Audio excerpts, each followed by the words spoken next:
Olá, tudo bem? O objetivo da aula de hoje é fazer uma revisão de Friedrich Nietzsche e Michel Foucault, pensando as relações entre as duas teorias que versam, sobretudo, sobre o controle.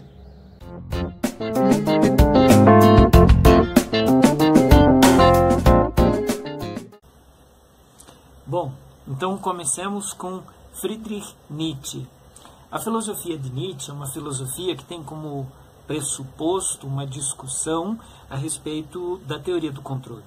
Na verdade, tanto Nietzsche quanto Foucault, os dois autores da nossa aula de hoje, ambos discutem e teorizam a situação de nossas vidas debaixo dessa teoria do controle. Claro, cada um à sua maneira, cada um pensando, inclusive, a origem da qual emana esse controle, por exemplo, de fontes diferentes, mas cujos resultados, pelo menos, são muito parecidos. Então, Nietzsche parte de dois pressupostos dessa teoria do poder e do controle exercido sobre nós. O primeiro deles é a ideia da filosofia socrática. Então, Sócrates é o autor da crítica central de Nietzsche, uma vez que Sócrates ele instituiu essa espécie de hierarquia de nós, em que nós temos almas que seriam inferiores e uma alma superior que deveria exercer controle sobre todas as outras. Isso está pautado numa ideia em que só o mundo das ideias é o mundo da verdade e, portanto,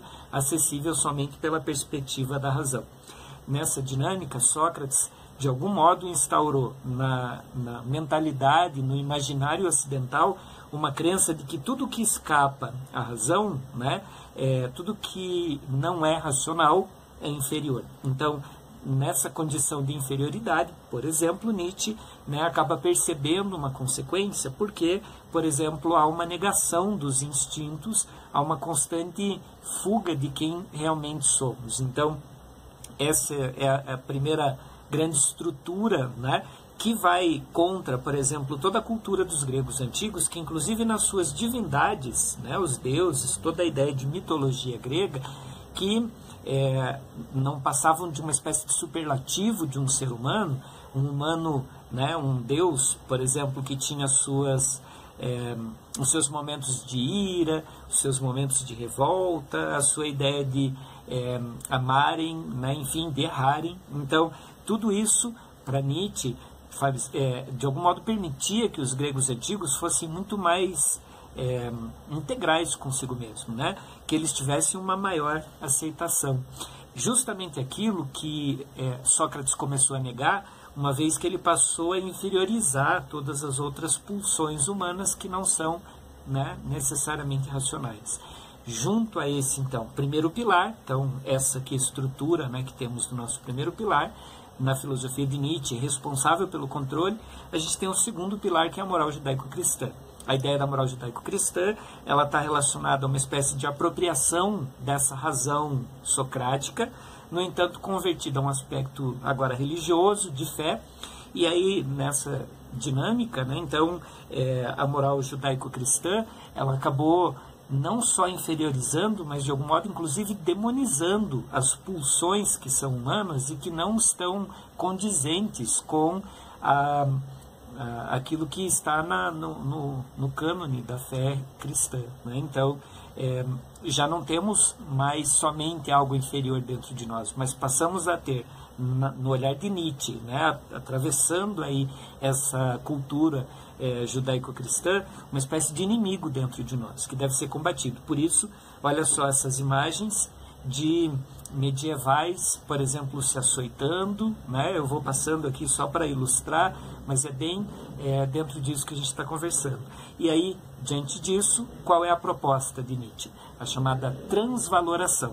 Transvaloração nada mais é do que compreender que, na verdade, não há valor nesses valores, porque para Nietzsche fica evidente que esses valores todos foram criados de acordo com intencionalidades, e uma vez que o indivíduo conseguisse transvalorar, ou seja, desmontar esses valores deixariam de exercer sobre ele poder, e uma vez que ele se vê livre desses poderes controladores, opressores, que o condicionam numa condição metafórica de camelo, ele passaria por um período intermediário de leão, de crise, e aqui eu estou falando de camelo, leão e criança, me valendo das metáforas da obra Assim Falou Zaratustra, e aí justamente chegaremos à condição de criança, que ele também chama de Übermensch, que é esse além do homem, ou além desse projeto humanista, na visão de Nietzsche, fracassado, que nos permitiria um outro tipo de existência.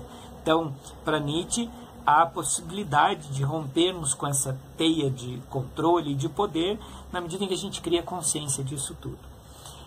O próximo filósofo, né, dessa sequência é Michel Foucault, e Foucault ele vai numa linha mais ou menos próxima de Nietzsche em relação a essa ideia de um controle, embora aqui a gente já trace uma primeira diferença. Para Nietzsche, esse controle que, né, nos oprime, ele vem como se fosse uma espécie de tradição ocidental. Então ele vem e ele age e imputa suas restrições, por exemplo, à vida das pessoas, quase que numa condição que já vem junto com uma cultura, né? Então tem a ver com todo um processo cultural, inclusive a morte de Deus, diante de toda a linguagem metafórica de Nietzsche, tem a ver com essa cultura que nos mata, né? E a morte de Deus não tem a ver com Deus aqui judaico-cristão somente, necessariamente, mas tem a ver com todo esse pacote que está incluída a nossa cultura, né, ocidental, cristianizada, em que a gente nega a gente mesmo, né? Então, já na visão de Foucault, não é essa espécie de transmissão cultural que nos oprime, né, a origem desse poder opressor. Para Foucault, na verdade, esse poder opressor ele parte de instituições que são intencionalmente criadas, que têm um conjunto de dispositivos que são propositalmente pensados para a manutenção desse poder, e é um poder que não se dá em bloco ou que não pode ser necessariamente localizado. É um poder microfísico, porque ele se diluiu, porque, sobretudo na modernidade, ele se refinou de tamanha forma que ele acaba nos englobando, ele acaba nos envolvendo em todos os lados, de todas as formas, de assim, tamanha amplitude que sequer há escapatória. Então, para Foucault, quem sustenta intencionalmente todas essas instituições de controle são as chamadas instituições de sequestro. Essa ideia de instituição de sequestro, como por exemplo as escolas, os hospícios, os hospitais, né, e as próprias fábricas, os presídios e assim por diante, são instituições que têm como objetivo converter os corpos em corpos dóceis. Isso tudo diante de um processo anatomopolítico. Então essa anatomopolítica é exatamente essa adaptação, esse trabalho sobre os corpos, tornando-os dóceis, a partir de um conjunto de estratégias que passa pelo controle do horário, pelo controle do tempo, passa pelo controle da própria disciplina, ou seja, o controle do próprio corpo, e junto a todas essas estratégias de controle a gente tem uma espécie de um agente que reforça tudo isso e que corrobora todo esse sistema, que é o panóptico. O panóptico está presente no interior das instituições de sequestro, mas também transcende esses espaços. Panópticos são todos os sistemas de vigilância que, de algum modo, potencializam todo esse conjunto de estratégias disciplinares, fazendo-nos a todo momento lembrarmos, né, que estamos sendo controlados. E, claro, esse panóptico se dá, de um lado, num conjunto, na verdade, de arranjos arquitetônicos, mas também de outro, esse panóptico ele está internalizado e ele, na verdade, reflete os nossos olhares, o olhar de uns sobre os outros, por exemplo.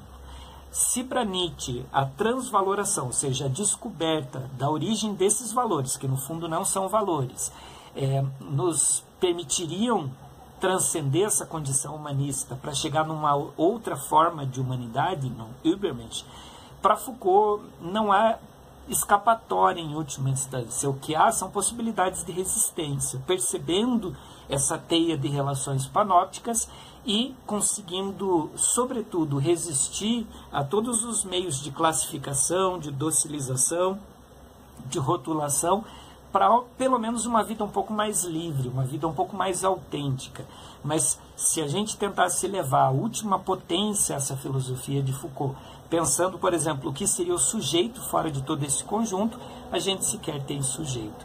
No entanto, né, retomo aqui a ideia de que para Foucault são possíveis resistências específicas, pontuais, e elas sim acabam fazendo toda a diferença. Bom, como a gente viu, na base do pensamento desses autores a reflexão a respeito do quanto a sociedade age sobre nós, aprisionando-nos, enquanto para Nietzsche esse aprisionamento seria inclusive possível de ser superado pela perspectiva da transvaloração e do alcance do Übermensch, aquilo que na obra Assim Falou Zaratustra ele chamou de criança.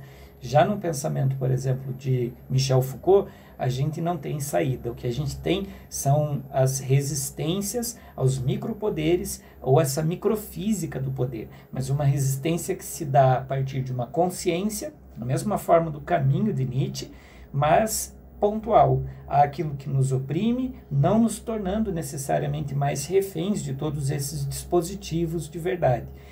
Isso permitiria uma vida mais livre, mas na perspectiva Foucaultiana, isso é mais concreto e possível do que, por exemplo, uma vida absolutamente alheia aos valores sociais, uma vez que a gente continua imerso neles.